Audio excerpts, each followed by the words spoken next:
Paul, you told me to book Oceania. And so I went and asked some friends who need no introduction about Oceania.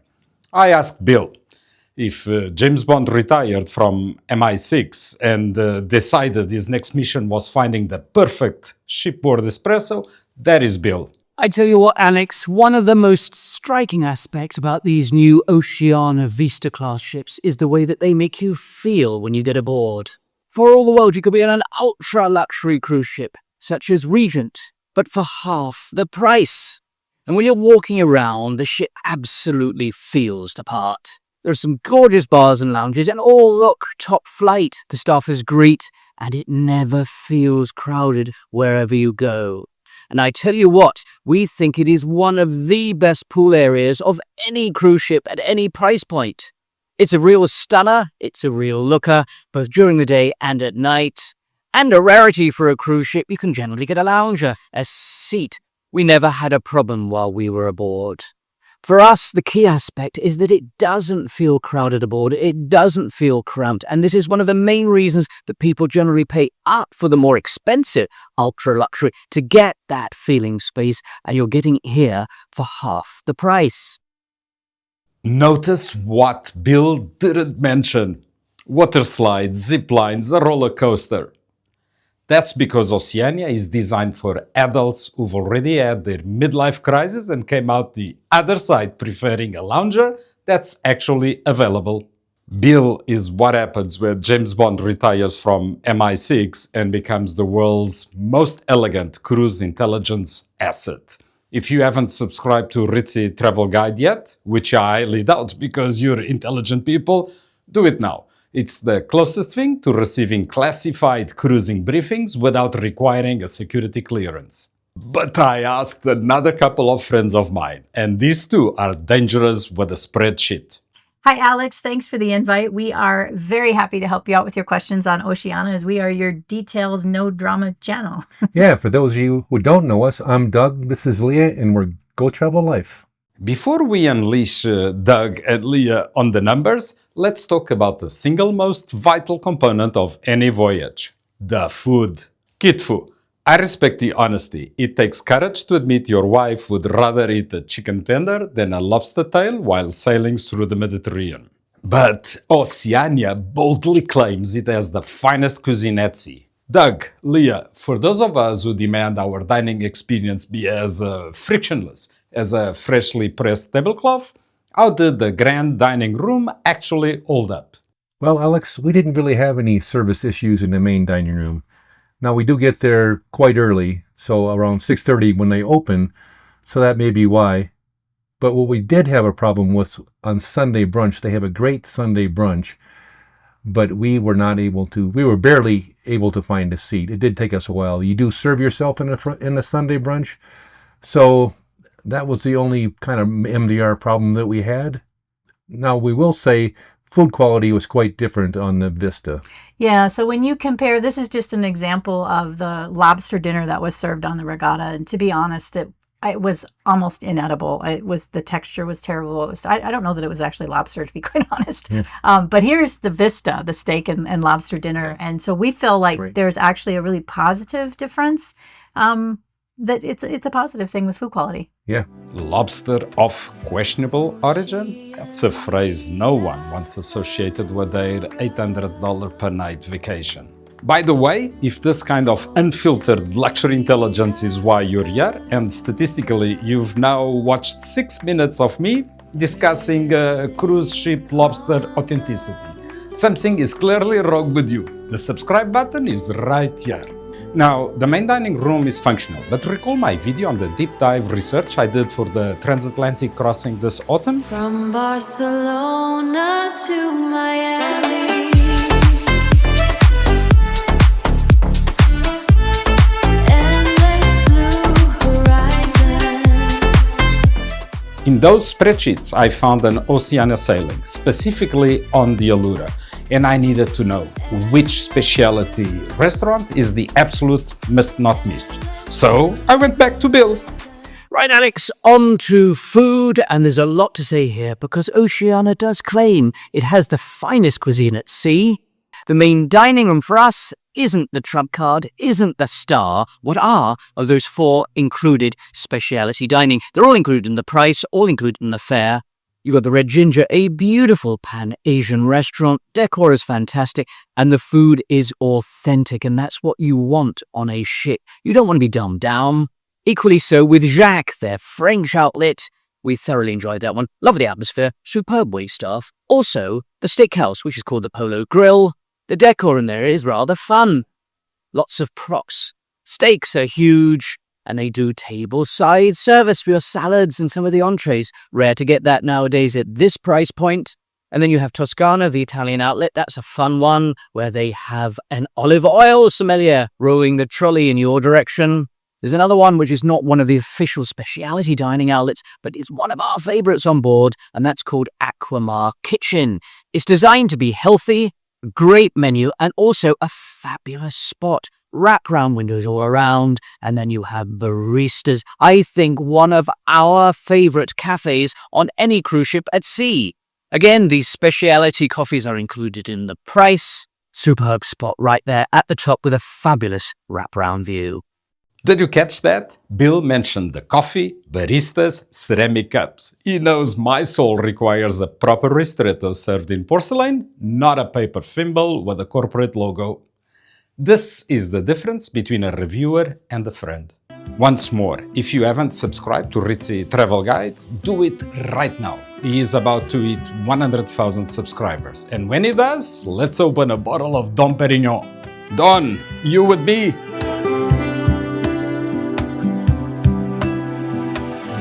Oceania Allura. Yes, Don, the Dom is on ice. But luxury isn't just about what you drink. It's about what you don't hear. A true sanctuary shouldn't end the moment you step out of your suite. RichardBlock wrote to me after my last video. 10 likes on your comment, by the way. Thank you, Richard. And he said something that's been rattling around in my head ever since. A broken spell is an expensive tragedy. The retreat distinguishes itself because the service is genuinely personalized. But you still have to walk through a noisy, crowded main ship to reach the theater. The sanctuary evaporates the moment you leave it. That's not a design flaw of the retreat, that's a design flaw of the concept. Now, I've spent considerable time in the MSC Yacht Club, and I've told you repeatedly it's the best executed ship within a ship concept at sea. The surface, the enclave, the private restaurant. But here's the thing Philip 1503 figured out before I did. You're still on a ship with 5,000 people. And the moment you step outside the yacht club, you're back in the buffet scrum, debating whether a second lime slice in your mojito constitutes a luxury upgrade. So the question becomes, what if the entire ship is the sanctuary? Doug, Leah, is neighbor noise a legitimate concern on this class of ship, or is it an actual sanctuary? Hi, Alex. That's a great question, and we had heard the same thing. But honestly, we didn't really hear a lot of noise from our neighbors. We were on a 14-day cruise that was part of a world cruise, so I don't know. It's possible that they were just a quiet crowd. But with that said, we did hear a lot of slamming of doors. And towards the end of the cruise, I finally figured out who was slamming the doors quite loudly, and it was the butler. It's always a butler. Doug delivered that line with the quiet devastation of a man who has accepted the universe's cruelty. A slamming door by a butler. Let's be honest. A butler is essentially your best friend on steroids, minus the therapy bills. You pay thousands of dollars for personalized service, and the person assigned to serve you is the one waking you from your nap? That's not irony, that's cruise physics. But speaking of extended stays in your suite, packing for 14 nights requires military precision. This is especially true when your wardrobe consists entirely of 50 shades of beige, and none of them are a personality. Leah, form versus function. Did the Vista class storage actually work for 2 weeks, or was it sacrificed for the minibar? So The short answer is no. We don't feel like that storage was sacrificed, but we feel like the way that you use the storage is a little bit different. So one of the biggest improvements, and everybody's talked about this, is the bathroom. So the showers it's beautiful. Yeah, it's the shower was awesome. Yeah, a lot better than the R class layout. So that's kind of a no-brainer. And there's a lot more room for like toiletries and stuff like that. And then as you move to the room, I think that maybe the closets were a little deeper on Regatta, but you had more space kind of throughout the entire room, and you had more drawers. So we had plenty of room for 2 weeks to handle. So I think the Vista feels more like it was designed by somebody who spent 2 weeks in it and then thought, here's how we ought to lay it all out. So Designed by somebody who spent 2 weeks in it. That's the most damning compliment in all of cruise ship architecture. Most cabins feel like they were designed by someone who spent 20 minutes in AutoCAD and then went to lunch. Now, let's address the question that keeps luxury cruisers awake at night, the drinks package math. Kitfoo, I must deliver some difficult news. Oceania does not serve chicken tenders. They serve quaile gamuse-bouche with truffle salt. Your wife may need to start a support group. I'll put the link to the MSC Yacht Club in the description. The pizza there is genuinely excellent, and there's no shame in knowing what you like. But for the rest of you, Leah, tell us the math. now, for you specifically, Alex, the bon vivant gentleman, you know I'm going to tell you to order the prestige package. But let me give your audience a couple of helpful tips about how Oceania handles their drinks package, because it's a little unique. First of all, Oceania is generous. They let you bring aboard 6 bottles of wine, a bottle of spirits, and you can even bring a 12-pack of beer.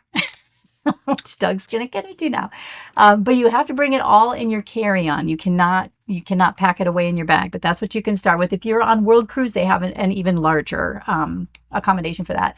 But here's the thing: you have to drink all that in your room. You cannot carry it around on the ship. If you want to take a bottle of wine to dinner with you, it's a $25 corkage fee. So on a 14-day cruise, that adds up to about $350 that you'd be spending extra to do that. Second, there is a drink desert. So I look at that. Oceania's rules say that basic package that you can choose as part of your away, it's beer and wine with lunch and dinner. Well, it's lunch and dinner hours. So if someplace is open that is serving lunch, you do not have to be sitting at the table. So Waves opens at 11 o'clock. We would stop in, grab a beer, and head to the pool. So you can do that. You do not have to be sitting at the restaurant. So Waves is also the latest restaurant open for lunch until 4 p.m. So here's where your desert is. It's between 4 and 6:30. And knowing you're going to want a mojito by the pool sometime in those hours. And you're going to want an espresso martini probably before dinner. So you've probably covered what the fee is going to be right there. One other quick tip, there is a happy hour from 9 to 10:30 every night where you can get 2 for 1 cocktail, so you can get your nightcap and head off to bed. So let's do the math for you. If you chose the basic package with Your Way, then the upgrade to Prestige is $39.99 per person per day, or on a 14-day sailing, it's about $560. And while that shore excursion credit seems generous, it's all dependent upon the pricing of Oceania's excursions, which tend to be quite high. Yeah. Not worth it. No. So the math only works if it matches your habits. If you're a wine lover and you don't mind drinking in your room, take the credits and enjoy your wine in your room. But if you're like most of us who want the cocktails, we want the flexibility to order when we want, I'm going to tell you, order the Prestige package. If you want other deep detailed tips on Oceania, we do have a tips and tricks update for 2026 if you're interested. Leah just saved you $560 on a 14-day sailing. That's not pocket change, that's a pair of first-class airline upgrades. Or, if you're like me, approximately 47 espresso martinis at the martini bar. Doug and Leah will flood you with spreadsheets. Subscribe to Go Travel Life if you enjoy the sensation of outsmarting a cruise line's finance department. The link is right there. Now, let me show you something even more financially satisfying. Oceania's new program is called Your World Included. And buried deep in the fine print is a detail that changes the economics of a transatlantic crossing entirely. Under their previous program, if you selected a shore excursion credit and didn't use it, you lost it, gone, forfeited. Under Your World Included, any unused shore excursion credit automatically converts to general onboard credit for the same voyage. On a 14-day transatlantic with almost no port stops, select excursion credit. It's valued at $800 per stateroom. Then, simply don't use any excursions, because there are barely any ports to use them on. That $800 converts to shipboard credit. Spa, boutique shopping, culinary classes, premium spirits. If you decline both the drink package and the excursion credit for a cruise-only fare, you get back roughly $400 as a fare reduction, half the value. The math is not subtle. Oceania is paying you $400 to make the smarter choice. This is the kind of detail you won't find in the brochure. And this is what Paul, the man who started this entire investigation, figured out before I did. Philip 1503, who is by his own admission ending his 20s, booked Oceania because he'd had enough of what he called discussing a second slice of lime in my mojito. That's a direct quote, and it's the most precise description of nickel and diming fatigue I've ever encountered. Kitfoo, I haven't forgotten about your wife. If Oceania's menu is too fancy, the MSC Yacht Club remains the best executed ship within a ship at sea. Private restaurant, dedicated pool deck, and yes, pizza. The key difference, you'll still hear the distant echo of 5,000 people having their own vacation while you're having yours. That's not a criticism, it's just the architecture of the experience. Now, I'm going to do something I rarely do on this channel. I'm going to recommend a travel agency. There, I said it. The aspirant is already in my head. I booked the Barcelona to Miami transatlantic crossing on Oceania Allura, November 17th, through WorldLux Travel. If you want to join me, book with your own trustworthy travel agent. But if you want the option, I'll leave you the link to WorldLux in the description below. Tell them you want to join Alex from Cruising After 50 and they'll get us both some additional perks. Maybe that bottle of Dom Perignon to commemorate Bill's 100,000 subscribers. Details are in the description. The best cruise ship, the best cruise line is the one I'm on now. But the second best is the one where the math works, the walls are quiet, the coffee comes in ceramic, and the entire ship is your sanctuary, not just the room you paid extra to hide inside. If this helped you see the luxury landscape a little more clearly, Doug and Leah have a full video on Oceania tips and tricks. Bill has the complete Allura deep dive, and I have the video where I found this transatlantic in the first place. All three linked below. Watch one, watch all three. Just don't book anything until you've done the math. I'll see you on the next one.